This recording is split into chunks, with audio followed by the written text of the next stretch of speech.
Hey everyone, welcome to chemistry tactics. Last class में हमने Miller indices वाला part complete किया था। आज की क्लास में हम करने वाले हैं ब्रैग्स लॉ, ब्रैग्स इक्वेशन। ठीक है, बहुत इंपॉर्टेंट होता है। डायरेक्टली फॉर्मूले बेस्ड क्वेश्चन आ जाते हैं, बट उसमें भी कंफ्यूजन हो जाता है क्योंकि हमें कुछ टर्म्स का मीनिंग नहीं पता होता कि उसमें वो चीज़ जो दी हुई है वो क्या डिफरेंस है, क्या बता रही है, क्या एक्सप्लेन कर रही है। तो आज हम पढ़ने वाले हैं ब्रैग्स लॉ। ओके, तो सबसे पहले स्टार्टिंग करते हैं ब्रैग्स लॉ से।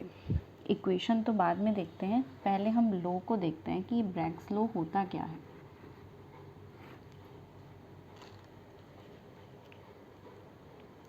तो सबसे पहले तो नोट करो इसमें एक definition. Bragg's law states that, ये यहाँ पे लिखते हैं, this law states that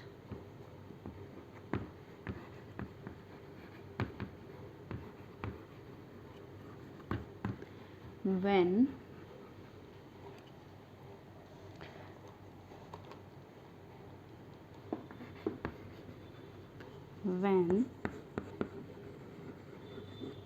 the X-ray is incident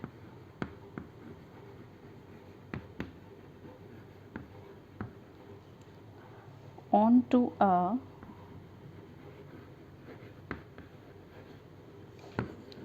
crystal surface,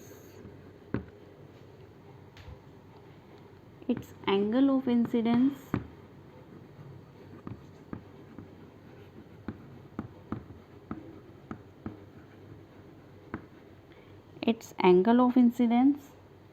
theta will reflect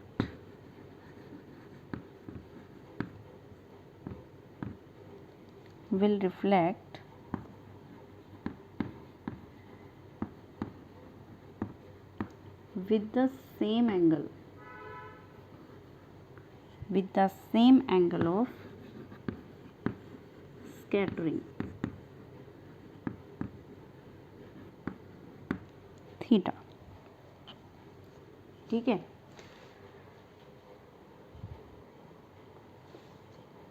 तो क्या कह रहा है Bragg's law? This law states that when the X-ray is incident onto a crystal surface, its angle of incidence theta will reflect with the same angle of scattering theta। तो इसको हम समझते हैं एक डायग्राम से।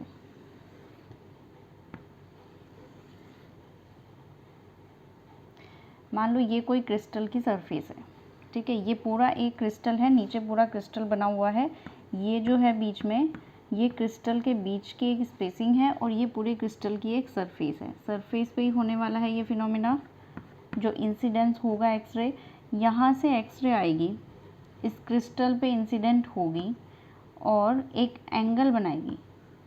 ठीक है, किसी एंगल से कोई एक्सरे यहाँ पर आई और उसने यहाँ पर क्रिस्टल सरफेस पे आकर एक एंगल बनाया थीटा। तो ये यहाँ से ना रिफ्लेक्ट हो गई, और जब भी रिफ्लेक्ट होगी, स्कैटर होगी, तो ये सेम एंगल से स्कैटर होगी। ठीक है, ये होता है आपका ये लो। ठीक है, ये वाला जो एंगल बनेगा इसको हम बोलेंगे इंसिडेंट एंगल, और ये वाला जो बनेगा इसको बोलेंगे रिफ्लेक्टिव एंगल। ठीक है, angle of reflection, angle of incidence and angle of reflection, ये दोनों होने चाहिए हमारे 90 डिग्री। तो ये चीज़ तो समझ आ गई। कोई भी क्रिस्टल सरफेस होगी हमारी, जो भी हम क्रिस्टल की बात कर रहे हैं, उस पर हम एक्सरे को इंसिडेंट कराएंगे। ठीक है, जैसे ही एक्सरे वहाँ पर आएगी किसी एंगल से, तो वो उस सेम एंगल से ही जो है रिफ्लेक्ट हो जाएगी। ठीक है, ये चीज़ तो कह रहा है हमारा ब्रैग्स लॉ। अब यहाँ पर ना इसी फॉर्मूले, इसी लॉ से आती है एक ब्रैग्स इक्वेशन, उसको देखते हैं क्या होती है।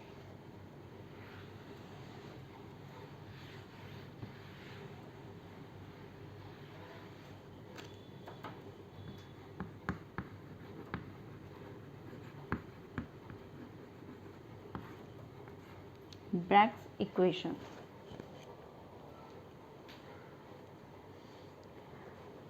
अकॉर्डिंग टू ब्रैग्स इक्वेशन ये होता है, according to Bragg's equation n lambda is equal to 2d sine theta. ये होती है हमारी ब्रैग्स इक्वेशन। यहाँ पे जो हम n, लैम्डा, d, थीटा ये सब क्या होते हैं, तो सबसे पहले हम बात करें अगर n की, तो where n is order of reflection, n is order of reflection. ये हमें देखे रखेंगे क्वेश्चंस में, अगर नहीं देंगे तो n की वैल्यू को हमें 1 पुट करना है। इसकी वैल्यू 1, 2, 3 कुछ भी हो सकती है, कोई इंटीजर है ये, ठीक है। n इज एनी इंटीजर जिसको कहते हैं ऑर्डर ऑफ रिफ्लेक्शन, और ये क्वेश्चन में देके रखते हैं। नहीं देते हैं तो n को हम 1 पुट करके आंसर निकालते हैं। लैम्डा इज इक्वल टू क्या है, वेवलेंथ ऑफ एक्सरे, कि किस वेवलेंथ से एक्सरे को हमने इंसिडेंट कराया है, वेवलेंथ है। ये मीटर, सेंटीमीटर, किसी भी नैनोमीटर, किसी भी उसमें हो सकती है यूनिट में। d जो है वो क्या है हमारा, जो ये क्रिस्टल की लेयर्स हैं उसके बीच की स्पेसिंग है, या डिस्टेंस कह सकते हो, डिस्टेंस या spacing between crystal layers, spacing between crystal layers. Theta is glancing angle. Glancing angle से मतलब है जिस एंगल से एक्सरे इंसिडेंट हुई है, ठीक है। ये वाला, जो ये वाला थीटा है और जिससे गई है, ये दोनों सेम ही होंगे, तो ग्लैंसिंग एंगल इनको हम बोलते हैं, ठीक है। सब चीज़ों का मीनिंग पता चल गया, क्या क्या होता है ये पता चल गया, कैसे होता है ब्रैग्स लॉ। अब यहाँ पर ना एक चीज़ इम्पोर्टेंट है इसमें, जो ये वाला फॉर्मूला है ना, ये हमारा कंस्ट्रक्टिव इंटरफेरेंस के लिए है। दो तरह की इंटरफेरेंस होती हैं, एक डिस्ट्रक्टिव और एक कंस्ट्रक्टिव। इन दोनों में क्या डिफरेंस है अब वो डिस्कस करेंगे।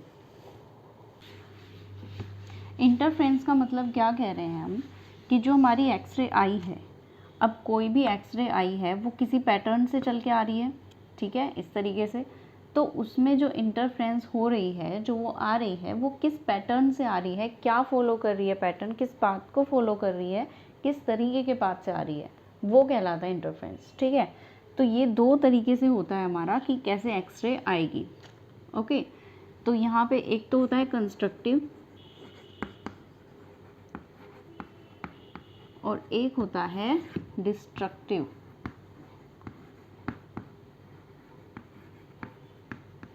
डिस्ट्रक्टिव इंटरफेरेंस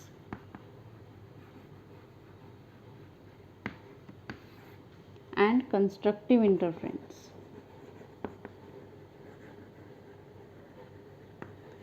सबसे पहले तो इनके डिफरेंस को समझते हैं और उसी के हिसाब से फिर हम मॉडिफाई करेंगे ब्रैग्स इक्वेशन को, ठीक है। ब्रैग्स इक्वेशन सेम नहीं होती दोनों के लिए, डिफरेंट होती है। तो क्वेश्चन में अगर आपको डिस्ट्रक्टिव दिया हुआ है तो फिर आप वो फॉर्मूला नहीं लगा सकते जो आपने अभी देखा था, ठीक है, फिर डिफरेंट होता है। तो ये ध्यान रखना है क्वेश्चन में क्या दिया है। अगर कुछ भी नहीं देते हैं तो हम उसको कंस्ट्रक्टिव मानते हैं, ठीक है, क्योंकि कंस्ट्रक्टिव, अब हम देखते हैं क्या होती है कंस्ट्रक्टिव और डिस्ट्रक्टिव में डिफरेंस। मान लो कि वेव्स की एक मोशन है ऐसे, ठीक है,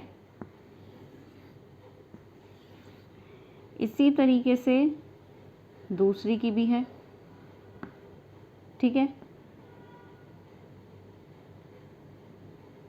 ऐसे है।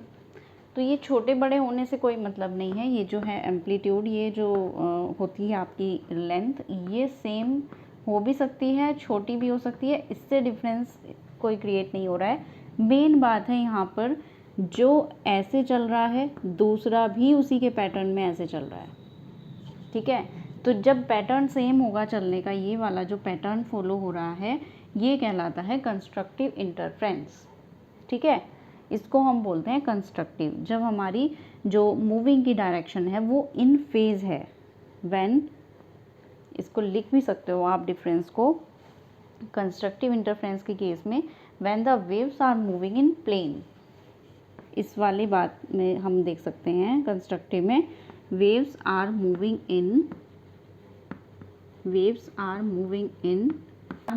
इन फेज विद ईच अदर, एक दूसरे के साथ में फेज में हैं, एक ही फेज़ में दोनों जो हैं चल रही हैं। जो इस तरीके से है, दूसरी भी इसी तरीके से, तीसरी भी, तो ये सब एक ही फेज़ में चल रही हैं, ठीक है। इनकी फेज़ जो है वो सेम है। तो जब हमारे वेव्स की जो मूवमेंट हो रही है वो सेम हो रही है, सेम फेज़ में हो रही है एक दूसरे के साथ, तब वो कहलाता है कंस्ट्रक्टिव इंटरफेरेंस, ठीक है। जबकि डिस्ट्रक्टिव तो पता चल ही गया होगा अब क्या होता है, इसका जस्ट अपोजिट होता है। When waves are moving in, इस वाले में होता है waves are moving out of phase, ठीक है। When waves are moving out of phase, जैसे कि इसको आप पैटर्न बना रहे हो ऐसे, इस वाले का पैटर्न आपने बना दिया ऐसे, ठीक है। डिफरेंट हो गया ना, ये बिल्कुल सेम तो नहीं हो रहा है, थोड़ा सा आउट ऑफ फेज हुआ है। अब इसको बिल्कुल ही आउट ऑफ फेज बना दो ऐसे, ठीक है। तो ये ऐसे होता है। तो इसमें कोई पैटर्न फॉलो हो रहा है क्या, उसमें कुछ दिख रहा है आपको पैटर्न बनता हुआ? नहीं दिख रहा है। कंस्ट्रक्टिव इंटरफेरेंस में जो होता है पैटर्न बनता है, इसमें अच्छे से डिफ्रैक्शन पैटर्न मिलेगा, ठीक है। इसका डिफ्रैक्शन पैटर्न मिलता है, इसका नहीं मिलता है। डिस्ट्रक्टिव है, डिस्ट्रक्टिव का नाम ही इस तरीके से है। कंस्ट्रक्टिव मतलब कंस्ट्रक्ट, कुछ बनाना, अच्छा होना, कुछ बनाना। डिस्ट्रक्टिव मतलब बिगाड़ना, तो ये तो बिगड़ा हुआ दिख ही रहा है, ठीक है। तो ये चीज़ हमारी कुछ इस टाइप से है। अगर कोई एक ऐसे चल रहा है तो दूसरा उसके अपोजिट ही चल रहा है, ठीक है। तो ये तो बिल्कुल डिफरेंट है। तो ये वाली वेव जो होती हैं आउट ऑफ फेज होती हैं डिस्ट्रक्टिव में। कंस्ट्रक्टिव में हमारी फेज के साथ में ही मूवमेंट होती है वेव्स में, ठीक है। तो ये तो डिफरेंस हुआ कंस्ट्रक्टिव और डिस्ट्रक्टिव में। अब इनके फॉर्मूले से क्या डिफरेंस होगा वो भी देख लेते हैं। ब्रैग्स इक्वेशन में जो फॉर्मूला है वो किस तरीके से चेंज हो जाएगा दोनों केस में, वो भी हम देखते हैं। तो जो हमने पहले वाला पढ़ा था, अभी हमने इक्वेशन लिखी थी n lambda is equal to 2d sine theta, वो थी हमारी कंस्ट्रक्टिव के लिए। जबकि डिस्ट्रक्टिव के लिए अगर हम बात करेंगे तो इसमें n lambda is equal to होगा 4d साइन थीटा, ठीक है। ये डिफरेंस होता है इसमें। अच्छा, जो ये एन लैम्डा होता है ना, इसको हम बोलते हैं पाथ लेंथ, जो पाथ की लेंथ है पूरी, ठीक है। ऑर्डर और वेवलेंथ को मल्टीप्लाई करके टोटल आ जाती है पाथ लेंथ। तो इस केस में तो पाथ लेंथ होती है हमारी एन लैम्डा। इसके केस में जो पाथ लेंथ थी हमारी वो थी एन लैम्डा बाय 2। तभी तो इस फॉर्मूले में अगर हमने इसको पुट किया n lambda by 2 is equal to 2d sine theta, तो हमारा ये 4 बन गया। यहाँ पे 2 की मल्टीप्लिकेशन इसके साथ, और ये हो गया हमारा 4d साइन थीटा, ठीक है। तो ये 4 यहाँ से आया है क्योंकि इसकी जो पाथ लेंथ होती है वो एन लैम्डा बाय 2 होती है, ठीक है। डिस्ट्रक्टिव हो गया ये। तो ये हुआ हमारा कंस्ट्रक्टिव और डिस्ट्रक्टिव इंटरफेरेंस में डिफरेंस। अब यहाँ पर ना n की वैल्यूज़ में भी डिफरेंस होता है। यहाँ पर तो n की वैल्यू n 1 2 3 4 कुछ भी हो सकती है इंटीजर। यहाँ पर जो n की वैल्यूज़ होंगी वो सारी ऑड नंबर्स वाली होंगी, 1 3 5 ऐसे, ठीक है। ये डिफरेंस है। आगे समझ में कैसे होता है? ओके। अब ना जो रिफ्लेक्शन हो रहे हैं यहाँ पर, वो सारे रिफ्लेक्शन अलाउड नहीं होते। हम ना यहाँ पर देख रहे हैं कि एक्सरे इंसिडेंट हुई है और फिर वो रिफ्लेक्ट हुई है, पर क्या ज़रूरी है वो रिफ्लेक्ट हो? ऐसा ज़रूरी नहीं है। तो रिफ्लेक्शन के लिए कुछ सिलेक्शन रूल्स होते हैं, ठीक है। कौन से रिफ्लेक्शन अलाउड होंगे वो सिलेक्शन रूल पे डिपेंड करता है। तो हर यूनिट सेल के लिए अलग अलग टाइप के सिलेक्शन रूल होते हैं। अब हम नेक्स्ट हेडिंग डालते हैं selection rule for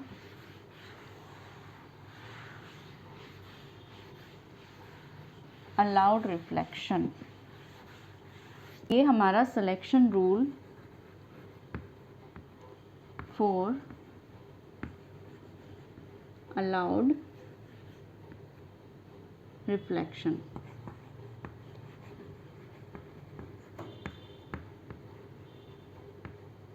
selection rule for allowed reflection. अब देखो इसमें कुछ नहीं करना आपको, बहुत सिंपल होता है। एससीसी लिखो, बीसीसी लिखो, एफसीसी लिखो, सबके लिए आपको देखना है कि क्या होगा। और ये निकलेगा किससे? मिलर इंडिसेस से, जो हमारी होती हैं HKL। तो ये अलग अलग लैटिस के लिए अलग अलग कंडीशन होगी।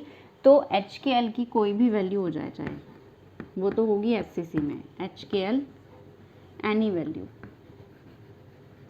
जो भी हमारी मिलर इंडिसेस है उसकी चाहे कोई भी वैल्यू है, कोई भी प्लेन हमारा जो है वो किसी भी तरीके से है, कोई भी HKL की वैल्यू है, तो वो एससीसी में अलाउड होगा। ठीक है, अगर सिंपल क्यूबिक है हमारी यूनिट सेल, लैटिस हमारा एससीसी लैटिस है, तो उसमें HKL की चाहे कोई भी वैल्यू हो वो हमारा अलाउड होगा, वहाँ पर रिफ्लेक्शन होगा। ठीक है, बीसीसी के केस में क्या होता है? बीसीसी के केस में सारी वैल्यूज़ अलाउड नहीं होती हैं। अगर हमारे HKL तीनों की वैल्यू का सम इवन आ जाए तब वो अलाउड होगा। ठीक है, बीसीसी के लिए HKL तीनों की सम को अलाउ इवन करना पड़ेगा तभी अलाउड होंगे। ठीक है, और एफसीसी में क्या होगा? HKL value, HKL all values either odd और इवन, या तो सारी ओड होनी चाहिए या फिर सारी इवन होनी चाहिए। ऑल इवन और all odd, all values either odd और इवन। तो अब इसको ना देखते हैं। मान लो ये 101 ये वाला कोई है, ठीक है, तो इसमें क्या होगा? ये वाला अलाउड है, एससीसी वाला अलाउड है, बिल्कुल अलाउड है, इसके लिए तो सारी वैल्यू अलाउड है। अब इसी को अगर हम इसमें देखें और हम इसको HKL को सम कर दें तो क्या आंसर आने वाला है? 2 इवन आ गया, तो ये भी अलाउड है। 101, अब क्या ये इसमें अलाउड है? अब देखो सारी वैल्यूज़, ये तो हमारी ओड है, ये भी ओड है, बट ये तो इवन हो गई ना, तो अगर कोई एक भी डिफरेंट आ गया तो फिर वो अलाउड नहीं होगा, तो ये एफसीसी में अलाउड नहीं है। ठीक है, तो ये वाले रिफ्लेक्शन जो हैं हमारे सिर्फ एचसीसी और बीसीसी में अलाउड है, एफसीसी में अलाउड नहीं होंगे। ठीक है, इसी तरीके से हम कर लेते हैं 135 को। 135 का एग्जाम्पल लो। एचसीसी में तो ये अलाउड होगा एचसीसी के लिए। बीसीसी के लिए देखो, अगर इसको सम कर दो आप, कितना आएगा? 9, जो कि हमारा इवन नहीं आ रहा है, इवन आना चाहिए था, तो ये बीसीसी में अलाउड नहीं हुआ। बट एफसीसी में अलाउड है क्योंकि सारी वैल्यूज़ ओड हैं, तो ये बीसीसी एफसीसी में अलाउड है। ठीक है, तो ये सिंपल से क्वेश्चन आते हैं, बिल्कुल डायरेक्टली देख के सॉल्व करने वाले, ये इस तरीके से होता है। ठीक है, तो ये हो गया हमारा selection rule for allowed reflection. Okay, तो ये कंप्लीट हो चुका है और चैप्टर भी कंप्लीट हो चुका है। यहाँ पर नेक्स्ट वीडियो आने वाली है बहुत इंपॉर्टेंट, क्योंकि उसमें हम करने वाले हैं हर टॉपिक से, हर कॉन्सेप्ट से एक एक दो दो क्वेश्चंस, जिससे आपको आइडिया हो जाएगा कि किस तरह के क्वेश्चंस आते हैं। वो सारे प्रीवियस ईयर के क्वेश्चन होंगे, कुछ और एक्स्ट्रा क्वेश्चंस हम कराएंगे, तो नेक्स्ट वीडियो में हम मिलते हैं और उसमें क्वेश्चन ही करेंगे। तब तक आप पूरा रिवाइज करके रखना, जब भी वो वीडियो आएगी उससे पहले पूरा चैप्टर रिवाइज होना चाहिए, तभी आप क्वेश्चन कर पाओगे। ठीक है, okay, thanks for watching, keep learning.